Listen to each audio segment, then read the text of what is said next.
Pembacaan Alkitab dalam surat Petrus yang pertama, pasal 2. Yesus Kristus batu penjuru. Karena itu buanglah segala kejahatan, segala tipu muslihat, dan segala macam kemunafikan, kedengkian, dan fitnah. Dan jadilah sama seperti bayi yang baru lahir, yang selalu ingin akan air susu yang murni dan yang rohani, supaya olehnya kamu bertumbuh dan beroleh keselamatan. Jika kamu benar-benar telah mengecap kebaikan Tuhan, dan datanglah kepadanya batu yang hidup itu, yang memang dibuang oleh manusia, tetapi yang dipilih dan dihormati di hadirat Allah. Dan biarlah kamu juga dipergunakan sebagai batu hidup untuk pembangunan suatu rumah rohani, bagi suatu imamat kudus, untuk mempersembahkan persembahan rohani yang karena Yesus Kristus berkenan kepada Allah. Sebab ada tertulis dalam kitab suci, sesungguhnya aku meletakkan di Sion sebuah batu yang terpilih, sebuah batu penjuru yang mahal, dan siapa yang percaya kepadanya tidak akan dipermalukan.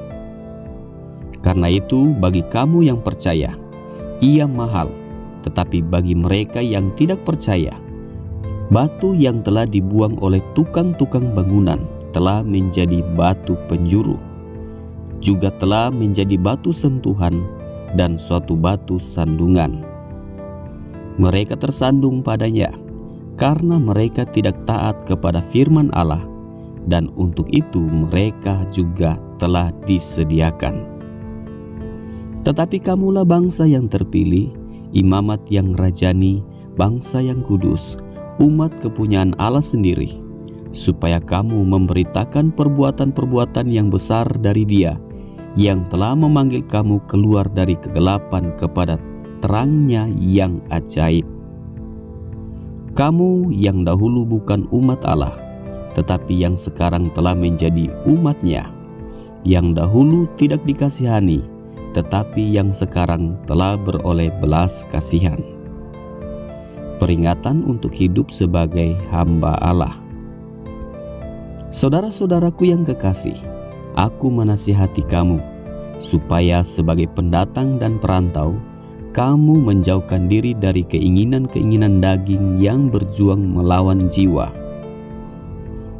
Milikilah cara hidup yang baik di tengah-tengah bangsa-bangsa bukan Yahudi, supaya apabila mereka memfitnah kamu sebagai orang durjana, mereka dapat melihatnya dari perbuatan-perbuatanmu yang baik dan memuliakan Allah pada hari Ia melawat mereka.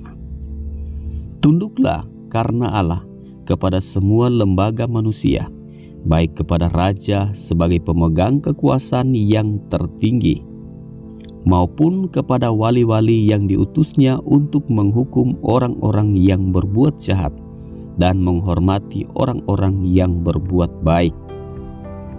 Sebab inilah kehendak Allah, yaitu supaya dengan berbuat baik kamu membungkamkan kepicikan orang-orang yang bodoh.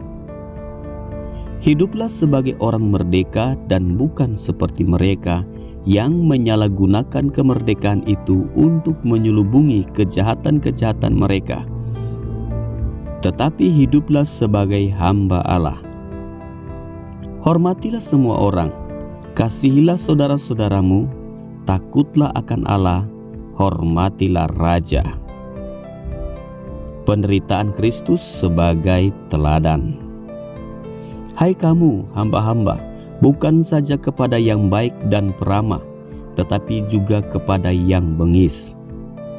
Sebab adalah kasih karunia jika seorang karena sadar akan kehendak Allah menanggung penderitaan yang tidak harus ia tanggung.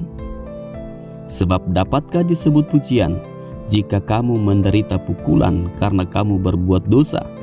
Tetapi jika kamu berbuat baik dan karena itu kamu harus menderita, maka itu adalah kasih karunia pada Allah.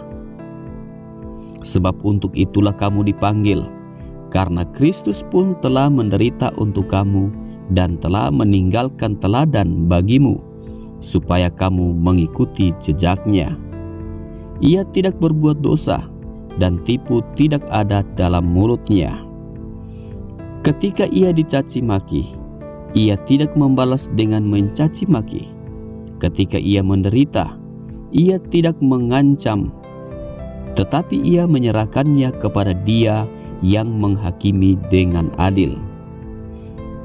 Ia sendiri telah memikul dosa kita di dalam tubuhnya di kayu salib, supaya kita yang telah mati terhadap dosa hidup untuk kebenaran. Oleh bilur-bilurnya kamu telah sembuh. Sebab dahulu kamu sesat seperti domba, tetapi sekarang kamu telah kembali kepada Gembala dan Pemelihara jiwamu.